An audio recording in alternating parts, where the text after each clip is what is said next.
Hi friends, welcome to mix of மன். இன்றைக்கி நம்ம சேனலில் இந்த 2025ஆம் ஆண்டு வரக்கூடிய இறுதி சூரிய கிரகணம் பற்றின ஒரு முக்கியமான அப்டேட் தான் பார்க்க போகிறோம். இந்த கிரகணம் வரக்கூடிய நேரம் எப்போ, இந்திய மக்களால் இந்த கிரகணத்தை பார்க்க முடியுமா, கிரகண நேரத்தில் நம்ம செய்யக்கூடிய விஷயங்கள் என்னென்னா, செய்யக்கூடாத விஷயங்கள் என்னென்ன, இதை பற்றி தான் இந்த வீடியோவில் நம்ம பார்க்க போகிறோம். ஸோ வீடியோவை ஸ்கிப் பண்ணாமல் பாருங்கள். எல்லாருக்குமே தெரிஞ்ச விஷயம் தான், சூரிய கிரகணம் அப்படிங்கிறது அமாவாசை நாளில் தான் வரும். பூமி, சூரியன், சந்திரன் இது மூணுமே ஒரே நேர்கோட்டில் சந்திக்கும் பொழுது பூமிக்கும் சூரியனுக்கும் நடுவில் சந்திரன் இருக்கும் இல்லையா, அந்த நேரத்தில் சூரிய ஒளியானது பூமியை வந்து அடைவதை தடுக்கிற வண்ணம் சந்திரன் வந்து நடுவில் இருக்கும். ஸோ சூரிய ஒளியானது பூமி மேலே படாத வண்ணம் அதை தடுத்துட்ருக்கும். இந்த ஒரு நிகழ்வு தான் சூரிய கிரகணம் அப்படின்னு சொல்கிறோம். இப்போ வரக்கூடிய சூரிய கிரகணம் பார்த்திங்கன்னா ஒரு பகுதி சூரிய கிரகணம், அதாவது ஒரு பகுதி அளவு சூரிய கதிர்களை தான் சந்திரன் வந்து பூமி மேலே படாத வண்ணம் தடுக்கும்.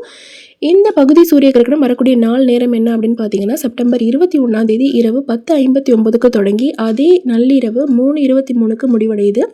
கிட்டத்தட்ட 4 மணி நேரம் 24 நிமிடங்களுக்கு இந்த கிரகணம் நீடிக்கும். இந்த கிரகணத்துடைய உச்சக்கட்ட நிலை பார்த்தீங்கன்னா 1:11க்கு இருக்கும். அந்த நேரத்தில் இந்த கிரகணம் ரொம்பவே உச்சக்கட்ட நிலையில் இருக்கும்.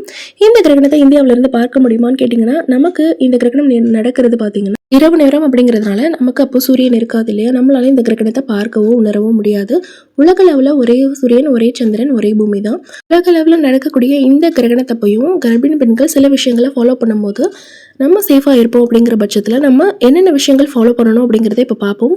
நம்ம தேவையில்லாமல் வெளியே சுற்றுறதை அவாய்ட் பண்ணணும். இம்பார்ட்டண்டாக நமக்கு அன்றைக்கி வாட்டர் பிரேக் ஆகிடுச்சு, சடனாக வந்து டெலிவரி பெயின் வந்துருச்சு, அன்றைக்கி டெலிவரி டேட் கொடுத்துருக்காங்க, டாக்டர் பார்க்கணும் அப்படின்னா எமர்ஜென்சினா தாராளமாக போயிட்டு வரலாம், பயப்பட வேண்டாம். வீட்டுக்கு வெளியில் டாய்லெட் பாத்ரூம் கட்டி வச்சுருந்தாலும் அதையும் நம்ம போயிட்டு யூஸ் பண்ணலாம், அதனாலையும் எந்த இஷ்யூஸும் வரப்போகிறதில்ல. தேவையில்லாமல் வந்து நைட் அவுட் பண்ணுறது, அப்புறம் வந்து வெளியே போய் ஷாப்பிங் பண்ணுறது, பீச் போகிறது இந்த மாதிரி மட்டும் பண்ண வேண்டாம். நீங்கள் சாப்பிடக்கூடிய உணவு வந்து லைட்டான ஃபுட்டாக எடுத்துக்கோங்க. அந்த டைமில் வந்து நமக்கு ஜீரண சக்தி கம்மியாக இருக்க வாய்ப்பு இருக்குது. அதுக்காக சாப்பிடாமலே இருந்துடக்கூடாது. நம்ம ஈஸியாக டைஜஸ்ட் ஆகக்கூடிய ஃபுட்டாக எடுத்துக்கணும். நான்வெஜ், எக் இந்த மாதிரி ஐட்டங்களை வந்து அவாய்ட் பண்ணிக்கோங்க. Hotel food, deep fried item இதெல்லாம் சுத்தமாக நீங்கள் எடுக்கக்கூடாது.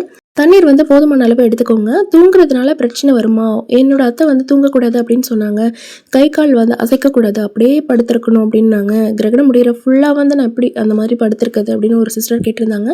அந்த மாதிரிலாம் கிடையாது. நம்ம யூஸ்வலாக ப்ரெக்னென்சியில் லெஃப்ட் சைட் படுப்போம், ரைட் சைட் திரும்பி படுக்கணும்னா எழுந்து உட்காந்து திரும்பி படுப்போம். இதை தான் நம்ம ஃபாலோ பண்ணுமே தவிர நம்ம அசையவே கூடாது, அப்படியே கை கால் அசையாமல் ஒட்டி வச்ச மாதிரி அப்படியே கட்டி போட்ட மாதிரி படுக்கணும் அப்படின்லாம் கிடையாது. பயப்பட வேண்டாம். தூங்கக்கூடாது அப்படிங்கிறது தவறான விஷயம்.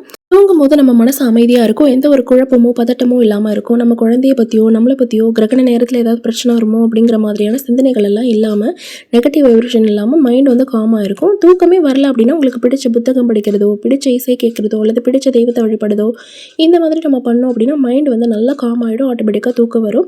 இந்த டிப்ஸ் எல்லாம் ஃபாலோ பண்ணிங்கன்னா ஆட்டோமேட்டிக்காக தூக்கம் வந்துடும். மொபைல் லேப்டாப்பை பொறுத்த வரைக்கும் லிமிட்டடாக யூஸ் பண்ணுங்கள். ப்ரெக்னென்சி ஃபுல்லாகவே நம்ம லிமிட்டடாக தான் யூஸ் பண்ணணும். முக்கியமான கால்ஸ் வந்தால் மட்டும் அட்டன் பண்ணுங்கள். மற்றபடி சார்ஜ் போட்டுகிட்டே லேப்டாப் யூஸ் பண்ணுறது, மொபைல் யூஸ் பண்ணுறதெல்லாம் பண்ணாதீங்க. ஷார்ப்பான பொருட்களை ஹேண்டில் பண்ணுறதை கொஞ்சம் அவாய்ட் பண்ணிக்கோங்க. அதுக்காக தான் முன்னாடியே வந்து குக்கிங், அப்புறம் வந்து நம்ம கிரகண நேரத்துக்கு 1 மணி நேரத்துக்கு முன்னாடி சாப்பிட்றது இதெல்லாமே முடிச்சிட சொல்கிறேன். இன்னும் வந்து நமக்கு கிரகண நேரத்தில் பசிக்கும், ஆன் டைமில் பசிக்கும் அப்படின்னா அதுக்கு தேவையான ஃப்ரூட்ஸ் எல்லாம் முன்னாடியே கட் பண்ணி வச்சுக்கிறது நல்லது. சில விஷயங்கள் நம்ம வந்து அவாய்ட் பண்ணிக்கிறது நல்லது. எம்ப்ராய்டரி பண்ணுறது, நெயில் கட் பண்ணுறது, துணி வெட்டுறது, தைக்கிறது, பேப்பர் கட் பண்ணுறது, அப்புறம் ஊசி நூல் கோக்கிறது இந்த மாதிரியான விஷயங்களை வந்து கொஞ்சம் அவாய்ட் பண்ணிக்கோங்க.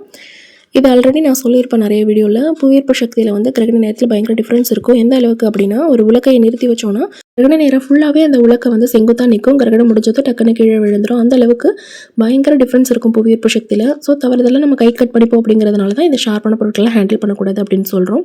மற்றபடி எந்த ஒரு இஷ்யூஸும் கிடையாது. உங்கள் வீட்டில் யாரும் ஹெல்ப்புக்கு இல்லை, நான் மட்டும் தான் இருக்கேன், நான் தான் சமைக்கணும் அப்படிங்கும்போது நீங்கள் ஷார்ப்பான பொருட்களை ஹேண்டில் பண்ணும்போது கேர்ஃபுல்லாக ஹேண்டில் பண்ணிக்கோங்க. இது தவிர்த்து ஹஸ்பண்ட் ஒய்ஃப் வந்து காண்டாக்டில் இருக்கிறது வந்து கிரகண நேரத்தில் அவாய்ட் பண்ணுறது பெட்டர். இந்த விஷயங்கள் எல்லாம் ஃபாலோ பண்ணாலே போதும். தேவையில்லாமல் கிரகண நேரத்தில் ஏதாவது பிரச்சனை வருமோ அப்படிங்கிற மாதிரி குழம்பிக்கவோ பயப்படவோ தேவையில்லை.